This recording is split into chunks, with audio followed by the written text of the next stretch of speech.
In front of me is OnePlus 15 and today I would like to show you how you can open apps in split screen view.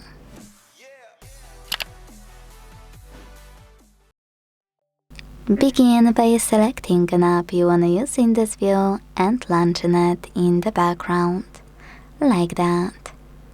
Then choose those three dots at the top of it, and when you do, you will see this pop-up.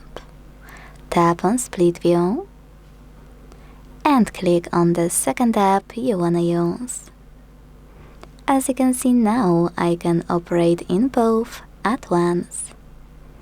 If you wanna go back from this view, you can either go into background apps and swipe both, or what most people miss, you can hold this line in the middle and drag one of your apps all the way up or all the way down.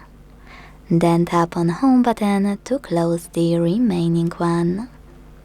Thanks so much for watching. If you enjoyed this video, don't forget to leave a like, comment and subscribe. Bye!